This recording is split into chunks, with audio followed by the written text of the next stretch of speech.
Welcome back to Fuel Up Classic, and welcome to the evening before we are due to set off on a 1,000-mile road trip over the next 4 days to Wallonia in Belgium, a place that we very briefly visited earlier this year. I really wanted to go back, and I've been very kindly invited to go over there and see some of the best driving routes, some of the best sights that the region has to offer by the Visit Wallonia tourist board, and also alongside the MG Owners Club.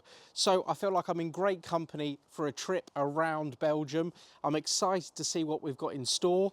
Going to be covering about 1,000 miles over the next 4 days, so plenty of driving in the MGB GT V8. I'm excited to see how the car performs. As many of you may know, it's been somewhat patchy on the old reliability front lately, so I've got everything crossed that we're going to make it there and back without any hiccups along the way. But we're packing light for this one, and it won't be our usual camera and mic setup, so bear with us. I will try and film as much as I can along the way. I've been told to expect a packed itinerary, but I'll try and update you how we're doing things, what we're doing, where we're going, and of course what we did the day before on this video. But anyway, I really need to get on with packing. We've got a 5 AM start down to Dover to take the ferry with P&O Ferries, and we'll see what the next few days have in store for us.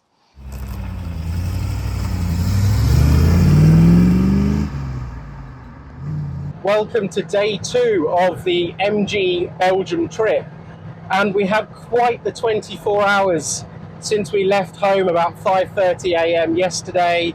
A short run down to Dover. Didn't really film too much of that because quite honestly there's nothing exciting about the M25 at 6 o'clock in the morning. However, we took the ferry rather than the Eurotunnel for a change, and I have to say thoroughly enjoyed it. It really broke up the trip. So far we're about 350 miles into the journey, and let's just see what we covered yesterday, because it was quite an eventful day filled with some really great moments, and many happy memories were made. I'll show you where we've been, and then I'll give you a quick update on where we're heading today, because it's something really rather special.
And then today is a very special day. We are on our way to Spa. Now, for those that watch the channel, you will know that I was meant to be taking this trip just about 2 or 3 months ago in this very car. However, about a week before, the MGB managed to blow its head gasket, and we ended up substituting the MG for the £500 Jaguar XJ, and we had a really enjoyable few days over at Spa Classic. My first time there, but I knew when we were there, I was like, I really want to return. So this is the MGB's shot at redemption, and as we speak we are heading to Spa. We've got a couple of hours left to go, and I am told there are a few surprises in store for me when we get there. So I honestly don't know at this point, but all will be revealed. You're coming along for the journey as well, and we'll pick it up in a few hours when we arrive in Spa and see what's going on.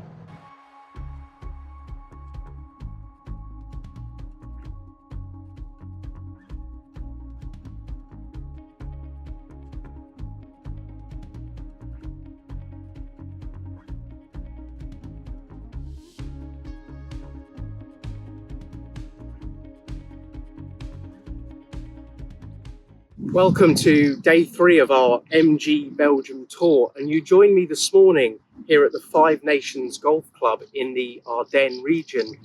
Now, I'm not a golfer, but I feel like if I was, I'd probably be in golfing heaven here. It really is a bit of a hidden gem just tucked away seemingly in the middle of nowhere. We had a great meal here last night, great night's sleep, and it really was the perfect end to a truly memorable day. Day 2 really was a busy day, but probably one of the most memorable days I've ever had of one of my classic car road trips. Where we left things off, we were heading to Spa. We had about a 2-hour motorway drive over to the town of Spa, and I knew that we were due to go to the circuit for lunch, but apart from that, I knew very little about what was in store for me. Now, as soon as we arrived at the circuit, we were waved straight into paddock access with the car, and I started to think, well, this is a little bit strange, but let's go with it. And what they had actually arranged, obviously I must remind you, I'm here with the Belgian Tourist Board, and they had very kindly arranged for me to have 2 laps of the famous Spa circuit in the MG with nothing but me, the MG, and the safety car in front.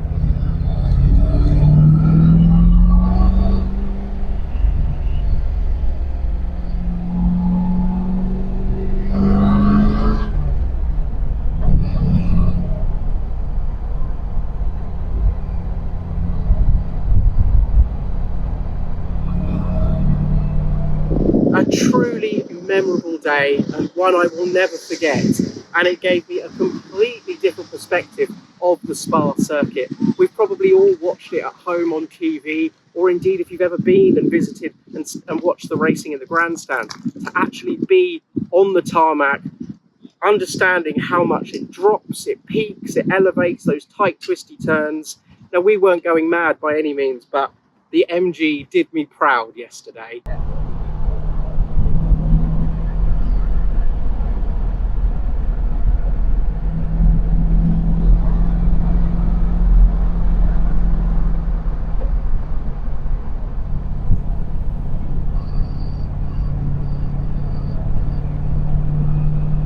And from there, we then had lunch at the restaurant at the circuit. If you've never been before, it's set really high up. There's a wonderful terrace. You can look out at all the racing that's going on, which of course we did.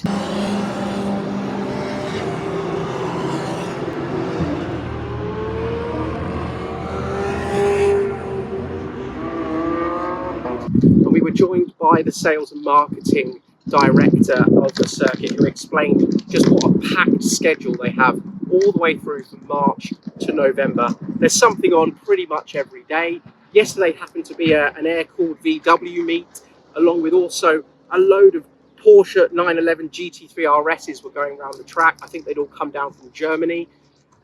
So much to see, so much to do. Genuinely, even if you're not a motorsport fan, I guarantee you can still have a fun day out at the circuit there.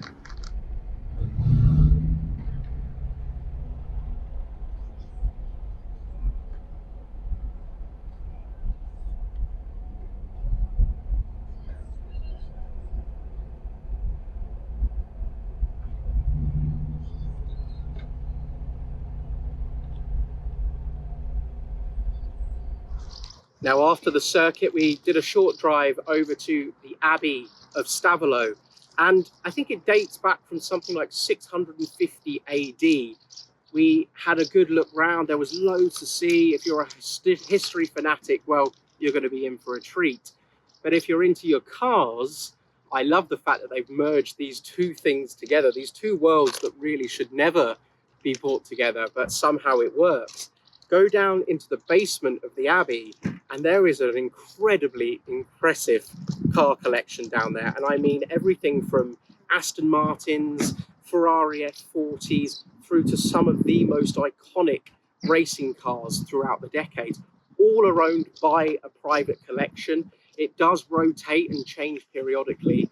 So I guess that means you could go more than once and you're going to see different things each time. So thoroughly enjoyed that. Now, for motorsport fans, this region really needs very little introduction, but I don't think I've ever been to an ancient abbey before that's filled with probably some of the most iconic racing cars, supercars, and indeed classic cars from all different eras. Now, there's a lot of cars here that have caught my eye.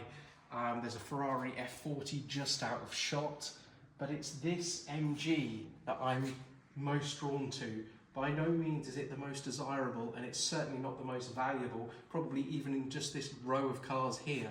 But my grandfather had an identical MG J2 midget. It's one that we all talk about in the family. The car still exists, and I hope in a future video I've actually tracked down the current owner, and we are going to go and see that car.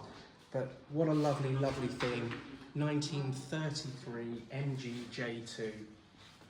And then it was time to move on. We had a photographer with us in the afternoon that had been arranged, so I'm really looking forward to getting the shots back of the car. And I will say that the V8 was working hard. Don't ever fall under the illusion that Belgium, and in particular this region of Belgium, is flat. I can assure you it's not. But we were taken through some of the best driving roads around the region, and I really do mean steep, tight hairpin turns all the way around, and photographer, you know, hiding in the bushes to try and get the best shot, that kind of thing. And anyone that has ever done that kind of thing will know that it's not just a single drive past, they get the shot and it's done. You are back, up and down, up and down, up and down. It was 25-degree heat yesterday. The fans were running pretty much constantly on the V8, but it took it all in its stride. I couldn't have been more proud of it yesterday. It really did work hard, but I hope that we've got some great shots from it. And again, it's all about making memories with this road trip. And I certainly think we did that yesterday. Now, with the MG parked here in this stunning backdrop, it's probably time for a bit of an update on how the MGB GT V8 is faring. We've done a touch under 500 miles since we left home on Wednesday morning. It's now Friday morning. So it's had some long driving days, and I have to say, it's coped with it all very, very well. Whether it be the long motorway jaunts to get from city to city, or whether it be those twisty mountain roads where the car was working hard, it really has taken it all in its stride. And what's been really nice is we've had people come up and want to talk about the car. They all want to go, is it really a V8? Is there really a V8 under there? And usually I start it up and I go, no, honestly, there is a V8. It makes a great noise. And this was a trip in which I thought it was the time for a shot of redemption, because I've had a bit of a checkered reliability issues with this car over the last 6 months. But there's nothing like a 1,000-mile round trip to try and ease those issues that I had and put them to the back of my mind. I'm sure you all at home have watched the motoring programs where they're trying to get a car ready for something, whether it be for sale, whether it be for a road trip, and they've got some incredibly unrealistic deadline, and it all comes down to the 11th hour, but somehow it all comes together at the end.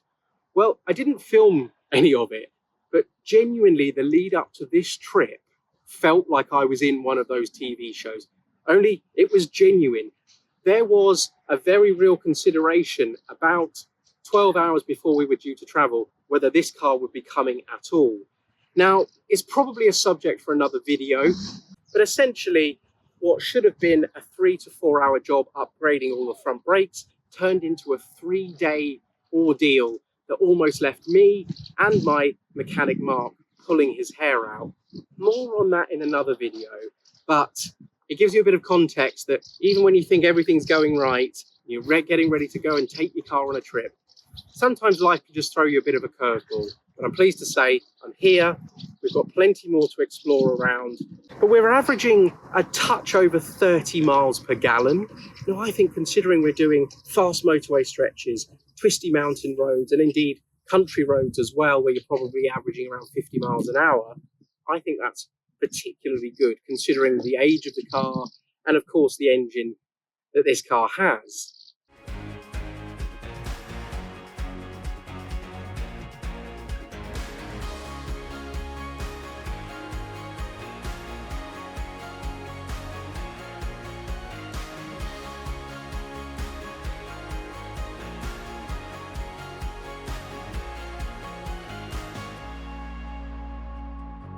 So you join us on the final leg of the journey. We're about 30 minutes from home. It's by far been the biggest day of the entire trip. We've covered just over 550 kilometers so far. We've got about 20 or so miles left to go, but very much on the home stretch now. And you know, you'll often find when you take a classic car on a longer journey, especially when you're abroad, that you won't always go the most direct route, and that's certainly the case today. We've gone from the town of Spa to Belgium to when we get to my home near Cambridge in the UK. But on the way, there's often things that you'd like to see, or in this case, because we knew it was such a long leg and we had some friendly faces that lived en route, we thought we'll just go via near where they live, just in case anything should happen with the car. But once again, I really didn't need to worry. We've covered, well, I'm just doing the maths now, we're 20 miles from home, so we would have covered about 987 miles in the last 4 days, so touch under 1,000 miles, and the car has not put a foot wrong. I checked the oil and water at the port at Calais, and it hasn't used a drop of coolant, and it hasn't used a drop of oil. Well, that's not bad for an old, well, 52-year-old MG. So the only real hiccup on this entire journey today was at Calais itself. We arrived at the port in plenty of time, about 2 hours before the ferry, but even that wasn't early enough. Now, we're in August at the moment, it's prime holiday time, so fully expect there to be a little bit more traffic than usual. But the port was completely backed up. It seemed to be that the French border control were having some issues, and we waited for probably 2.5 hours in that awful crawling traffic where you can't really keep the car running all the time, so you're on and off all the time. This car is still on the original 6-volt twin battery setup. They're not the most efficient, and I must have turned it on and off about 25 times within that 2.5 hour painstakingly slow crawl of traffic. And there's nothing like that to sort of get in the back of your mind and think, each turn of the key, I'm not sure if this is going to start next time. But once again, I was worrying over nothing. The car performed completely faultlessly, and once we cleared French border control, it was smooth sailing. We didn't even have a hold up at the Dartford crossing, and any of you that have done that in recent times will know that that's almost a miracle in itself. It's usually always a bit of standstill traffic there. So very much on the home stretch now, and apart from that little bit at Calais, it's been a fairly easy breeze over the last 560 kilometres. So a big part of this trip was to see if we'd turned a corner in terms of the reliability issues that I'd had with the car over the last 6 months. Prior to that, it had always been really, really good, but we just had a spell of bad luck and things wear out and things go wrong. And I do use this car quite often. But after this trip, as you know, nothing fell off, nothing went wrong. We didn't end up at the side of the road, and we didn't have to come back on a low loader. So I have to say, in terms of reliability, it's been a complete success. I'm back to having full confidence with this car, which is fantastic because we've come home to brilliant sunshine, and I hope for the next few weeks at least, I'm going to carry on using the car every day. One of the finest things you can do with a classic car is go on a good road trip with it. And we've been really lucky this week to enjoy the region of Wallonia. As I said, we went back there earlier this year for the Spa Classic, and I knew I wanted to return. And it's really a little hidden gem that's not too far away, but far enough that it feels like a proper adventure. Loads to see, loads to do, great driving roads, whether you're in a car or on a motorbike. I think you can have a lot of fun there. And, well, we're about 5 minutes from home now, so very much on the home stretch. I've been behind the wheel for about 8 hours today. It's fair to say I'm ready to get out now, but I'm already thinking, where's the next place we can go? What can we do that makes a great road trip next time? But thank you for coming along for this video. We've really tried to film as much as we can. I hope you appreciate it. It's been a packed schedule, so it has been just being able to drop in little snippets as and when we could. But I wanted to bring you along for the journey. You know that I'm documenting my ownership of this MGB GT V8, and this is what I hope is the first of many fun road trips we're going to do with the car. Thanks for coming along, and I look forward to showing you the next classic car video on the channel.